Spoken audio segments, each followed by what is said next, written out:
ಸಖತ್ ಖಾರ ಬಣ್ಣ ಮತ್ತು ರುಚಿ ಆಚಿ ಚಿಲ್ಲಿ ಪೌಡರ್. ಬೆಂಗಳೂರಿನ ಕೆಆರ್ ಪುರಂನಲ್ಲಿ ಸಿಲಿಂಡರ್ ಸ್ಫೋಟವಾಗಿದೆ. ಈ ಒಂದು ಅವಘಡದಲ್ಲಿ ಓರ್ವ ವೃದ್ಧೆ ಸಾವನ್ನಪ್ಪಿದ್ರೆ 3 ಗಾಯಗೊಂಡಿದ್ದಾರೆ ಅನ್ನೋ ಮಾಹಿತಿ. ಇನ್ನು ಸ್ಫೋಟದ ತೀವ್ರತೆಗೆ 2-3 ಮನೆಗಳು ನೆಲಸಮ ಆಗಿವೆ. ಕೆಆರ್ ಪುರಂನ ತ್ರಿವೇಣಿ ನಗರದಲ್ಲಿ ಆಗಿರುವಂತಹ ದುರ್ಘಟನೆ ಇದು. ಬೆಳಗ್ಗೆ 7:30ರ ಸುಮಾರಿಗೆ ಸಿಲಿಂಡರ್ ಸ್ಫೋಟಗೊಂಡಿದೆ. ಸಿಲಿಂಡರ್ ಲೀಕೇಜ್ನಿಂದ ಈ ಅವಘಡ ಸಂಭವಿಸಿದೆ ಅನ್ನೋದು ಪ್ರಾಥಮಿಕವಾಗಿ ಸಿಗ್ತಾ ಇರುವಂತಹ ಮಾಹಿತಿ. ಕೆಆರ್ ಪುರಂನ ತ್ರಿವೇಣಿ ನಗರದಲ್ಲಿ ಗಮನಿಸ್ತಾ ಇದ್ದೀರಿ ಆ ಸ್ಫೋಟದ ತೀವ್ರತೆ ಹೇಗಿದೆ ಅಂತ ಹೇಳಿ. ಮನೆ ಸಂಪೂರ್ಣವಾಗಿ ಛಿದ್ರವಾಗಿದೆ. ಓರ್ವ ವೃದ್ಧೆ ಸಾವನ್ನಪ್ಪಿದ್ದಾರೆ, 3 ಗಾಯಗೊಂಡಿದ್ದಾರೆ. ಸದ್ಯಕ್ಕೆ ಗಾಯಾಳುಗಳಿಗೆ ಆಸ್ಪತ್ರೆಯಲ್ಲಿ ಚಿಕಿತ್ಸೆಯನ್ನು ಕೊಡಲಾಗ್ತಾ ಇದೆ. ಕೆಆರ್ ಪುರಂನಲ್ಲಿ ಸಿಲಿಂಡರ್ ಸ್ಫೋಟ ಘಟನಾ ಸ್ಥಳಕ್ಕೆ ಶ್ವಾನದಳ ಬಾಂಬ್ ನಿಷ್ಕ್ರಿಯ ದಳ ಭೇಟಿಯನ್ನ ಕೊಟ್ಟಿದೆ. ವೈಟ್ ಫೀಲ್ಡ್ ವಿಭಾಗದ ಡಿಸಿಪಿ ಪರಶುರಾಮ್ ಅವರು ಕೂಡ ಭೇಟಿಯನ್ನ ಕೊಟ್ಟು ಪರಿಶೀಲನೆಯನ್ನ ಮಾಡುತ್ತಿದ್ದಾರೆ. ಸಿಲಿಂಡರ್ ಲೀಕೇಜ್ನಿಂದ ಆಗಿರುವಂತದ್ದು ಅನ್ನೋದು ಗೊತ್ತಾಗ್ತಾ ಇದೆ. ಆದರೂ ಕೂಡ ಒಂದಷ್ಟು ಕಾನೂನು ಪ್ರಕ್ರಿಯೆಗಳಿರುತ್ತೆ. ಹಾಗಾಗಿ ಶ್ವಾನದಳ ಮತ್ತು ಬಾಂಬ್ ನಿಷ್ಕ್ರಿಯ ದಳ ಕೂಡ ಸ್ಪಾಟ್ಗೆ ಭೇಟಿಯನ್ನ ಕೊಟ್ಟು ಪರಿಶೀಲನೆಯನ್ನ ಮಾಡುತ್ತಿದ್ದಾರೆ. ಮನೆ ಸಂಪೂರ್ಣವಾಗಿ ನೆಲಸಮ ಆಗಿದೆ. ಆ ದೃಶ್ಯಗಳನ್ನು ಗಮನಿಸ್ತಾ ಇದ್ದೀರಿ. ಈ ಕುರಿತು ಮತ್ತಷ್ಟು ಮಾಹಿತಿಯನ್ನು ಕೊಡೋದಕ್ಕೆ ನಮ್ಮ ಪ್ರತಿನಿಧಿ ರಾಜಪ್ಪ ಇದೀಗ ನೇರ ಸಂಪರ್ಕದಲ್ಲಿದ್ದಾರೆ. ರಾಜಪ್ಪ, ಗಮನಿಸ್ತಾ ಇದ್ದೀರಿ ಆ ಸ್ಫೋಟದ ತೀವ್ರತೆ ಎಷ್ಟರ ಮಟ್ಟಿಗೆ ಇದೆ ಅಂತ ಹೇಳಿ. ಮನೆ ಸಂಪೂರ್ಣವಾಗಿ ನೆಲಸಮ ಆಗಿದ್ರೆ ಅಕ್ಕಪಕ್ಕದ ಮನೆಗಳಿಗೂ ಕೂಡ ಡ್ಯಾಮೇಜ್ ಆಗಿದೆ, ಓರ್ವ ವೃದ್ಧೆ ಬಲಿಯಾಗಿದ್ದಾರೆ ಅನ್ನೋದು. ಇನ್ನು ಗಾಯಾಳುಗಳ ಪರಿಸ್ಥಿತಿ ಹೇಗಿದೆ ಅಂತ ಹೇಳಿ ರಾಜಪ್ಪ. ಪ್ರಮುಖವಾಗಿ ಸಿಲಿಂಡರ್ ಲೀಕೇಜೇ ಕಾರಣನಾ ಅಥವಾ ಬೇರೆ ಏನಾದರೂ ಕಾರಣಗಳ ಬಗ್ಗೆ ಪ್ರಸ್ತಾಪ ಆಗ್ತಿದೆಯಾ ಅಲ್ಲಿ?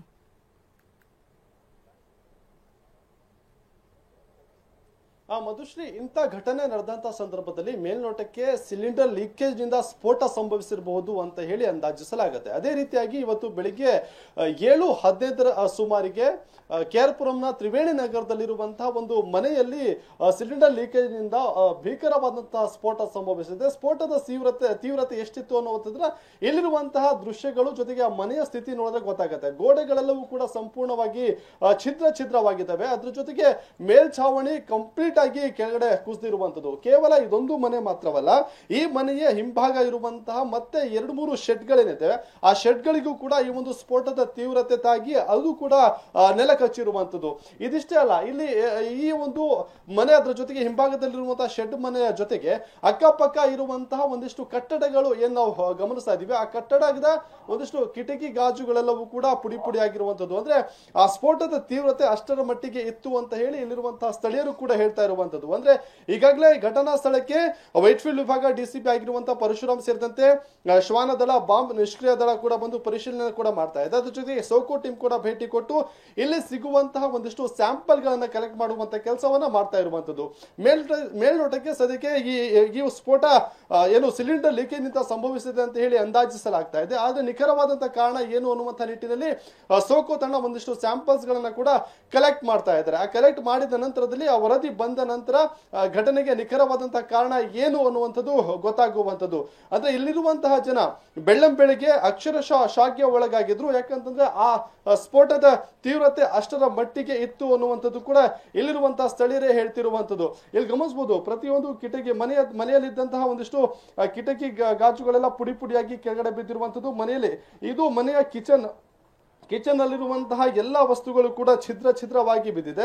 ಜೊತೆಗೆ ಹಾಲ್ ನಲ್ಲಿ ಇರುವಂತಹ ಎಲ್ಲಾ ವಸ್ತುಗಳು ಕೂಡ ಸಂಪೂರ್ಣವಾಗಿ ಕೆಳಗಡೆ ಬಿದ್ದಿರುವಂತದ್ದು ಗಮನಿಸುವುದು. ಮೇಲ್ಛಾವಣಿ ಸಂಪೂರ್ಣವಾಗಿ ನೆಲಸಮ ಆಗಿದೆ.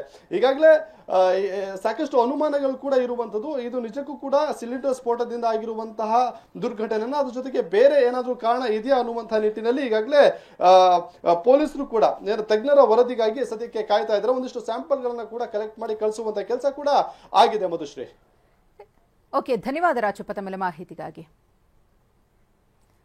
ಗಮನಿಸ್ತಾ ಇದ್ದೀರಿ ಆ ಸ್ಫೋಟದ ತೀವ್ರತೆಗೆ ಮನೆ ಯಾವ ರೀತಿಯಾಗಿ ನೆಲಸಮ ಆಗಿದೆ ಅಂತ ಹೇಳಿ. ಸಂಪೂರ್ಣವಾಗಿ ಮನೆಯೇ ಕೊಲಾಪ್ಸ್ ಆಗಿದೆ. ಅಕ್ಕಪಕ್ಕದ ಮನೆಗಳಿಗೂ ಕೂಡ ಡ್ಯಾಮೇಜ್ ಆಗಿದೆ. ಮೇಲ್ನೋಟಕ್ಕೆ ಸಿಲಿಂಡರ್ ಸ್ಫೋಟ ಅಂತ ಹೇಳಲಾಗ್ತಾ ಇದೆ. ಸಿಲಿಂಡರ್ ಲೀಕೇಜ್ ಆಗಿ ಈ ರೀತಿ ಆಗಿರಬಹುದು ಅಂತ ಹೇಳಲಾಗ್ತಾ ಇದೆ. ಈಗ ಸ್ಯಾಂಪಲ್ಗಳನ್ನು ಅಲ್ಲಿ ಸಂಗ್ರಹ ಮಾಡಲಾಗ್ತಾ ಇದೆ. ವರದಿ ಬಂದ ನಂತರದಲ್ಲಿ ಸಿಲಿಂಡರ್ ಲೀಕೇಜ್ನಿಂದ ಆಗಿರುವಂತಹ ಘಟನೆನ ಅಥವಾ ಬೇರೆ ಏನಾದರೂ ಸ್ಫೋಟಕ ಮನೆಯಲ್ಲಿ ಇತ್ತ, ಅದರಿಂದ ಈ ರೀತಿಯ ದುರಂತ ಸಂಭವಿಸ್ತಾ ಅನ್ನೋ ಪ್ರಶ್ನೆಗೆ ಉತ್ತರ ಸಿಗುತ್ತೆ. ಸದ್ಯಕ್ಕೆ ಪೊಲೀಸರು, ಶ್ವಾನ ದಳ, ಬಾಂಬ್ ಸ್ಕ್ವಾಡ್ ಎಲ್ಲ ಬಂದು ಪರಿಶೀಲನೆಯಲ್ಲಿ ತೊಡಕೊಂಡಿದ್ದಾರೆ. ನಮ್ಮ ಪ್ರತಿನಿಧಿ ರಾಜಪ್ಪ ಡಿಸಿಪಿ ಪರಶುರಾಮ್ ಅವರ ಜೊತೆಗೆ ಮಾತುಕತೆ ನಡೆಸಿದ್ದಾರೆ. ಘಟನೆಯ ಬಗ್ಗೆ ವಿವರಿಸಿದ್ದಾರೆ. ಅವರು ಏನು ಹೇಳಿದ್ದಾರೆ ನೋಡೋಣ. ಪುರಂನಲ್ಲಿ ಸಿಲಿಂಡರ್ ಲೀಕೇಜ್ನಿಂದ ಸ್ಫೋಟ ಸಂಭವಿಸಿರುವಂಥದ್ದು. ಘಟನಾ ಸ್ಥಳಕ್ಕೆ ವೈಟ್ಫೀಲ್ಡ್ ವಿಭಾಗ ಡಿಸಿಪಿ ಪರಶುರಾಮ್ ಕೂಡ ಇದ್ದಾರೆ. ಅವನ್ನ ಮಾತಾಡ್ತೀನಿ. ಸರ್, ಯಾವಾಗ ಇನ್ಸಿಡೆಂಟ್ ಆಗಿದ್ದು, ಜೊತೆಗೆ ಕಾರಣ ಏನು ಅನ್ನೋದು ಸರ್? ಮೇಲ್ನೋಟಕ್ಕೆ ಸಿಲಿಂಡರ್ ಅಂತ ಕಾಣ್ತಿದೆ, ಬೇರೆ ಏನಾದ್ರು ವಸ್ತುಗಳಲ್ಲಿ ಶೇಖರಣೆ ಮಾಡಿ ಇಟ್ಕೊಂಡಿದ್ರ ಅಂತ ಹೇಳಿ. ಈ ದಿನ ಬೆಳಗ್ಗೆ ಸುಮಾರು 7:15 ಗಂಟೆಗೆ KR ಪುರಂ ಪೊಲೀಸ್ ಠಾಣಾ ವ್ಯಾಪ್ತಿಯ ದೇವಸಂದ್ರದ ತ್ರಿವೇಣಿ ನಗರದಲ್ಲಿ ಇವತ್ತು ರಮೇಶ್ ಅನ್ನೋರ ಮನೆಯಲ್ಲಿ ಶೇಖರ್ ಅನ್ನೋರು ಬಾಡಿಗೆಗಿದ್ರು. ಆ ಮನೆಯಲ್ಲಿ ಬ್ಲಾಸ್ಟಿಂಗ್ ಆಗಿದೆ. ಈ ಬ್ಲಾಸ್ಟಿಂಗ್ ಪರಿಣಾಮವಾಗಿ ಮನೆಯಲ್ಲಿದ್ದಂಥ ಅಕ್ಕಯ್ಯಮ್ಮ ಅನ್ನುವ 80 ವರ್ಷದ ಮಹಿಳೆ ಮೃತಪಟ್ಟಿದ್ದಾರೆ. ಮತ್ತು ಶೇಖರ್, ಕಿರಣ್ ಕುಮಾರ್ ಮತ್ತು ಚಂದನ ಅಂತೇಳಿ ಆ ಮನೆಯಲ್ಲಿದ್ದವರು ಅವರು ಗಾಯಗೊಂಡಿದ್ದಾರೆ.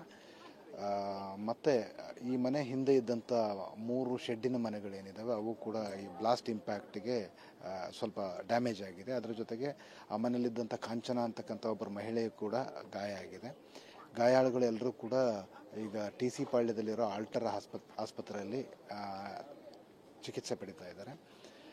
ಜೊತೆಗೆ ಈಗ BDDS ಟೀಮು ಮತ್ತು ಸೋಕೋ ಟೀಮು ಎಲ್ಲರೂ ಕೂಡ ಘಟನಾ ಸ್ಥಳಕ್ಕೆ ಬಂದು ಪರಿಶೀಲನೆ ಮಾಡಿದ್ದಾರೆ.